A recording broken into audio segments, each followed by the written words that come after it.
Ano siya sinabi sa'yo? Umamin nung bandang huli na sabi niya kung magkakasala ba ako sa'yo, matatanggap mo pa ako uli. Siyempre para sa akin masakit. Tinanong niya yung kung sakali o nagkasala na siya. Yun ang tanong ko. Sabi ko, bakit nagkasala ka na ba? Sabi niya, hindi na siya sumagot.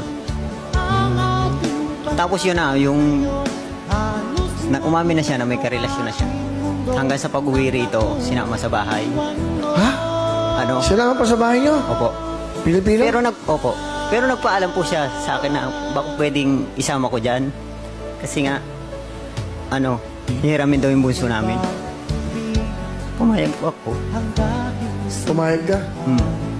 Para sa mga bata, gusto nila makita eh. Gusto nila makita yung anak ko. Masakit. Kasi nakakapanghinayang. Almost 16 years po kaming nagsama. Nang dahil dun sa pangarap namin. Bakit mo siya pinayagan kasi mag-abroad? Na dapat ikaw na lang ang umalis para yung mga anak mo may kalinga na isang ina. Ayaw na bunso. Ano nararamdaman mo nun? Masakit. Kasi siyempre nakakapanghinayang. Sobrang nangihinayang.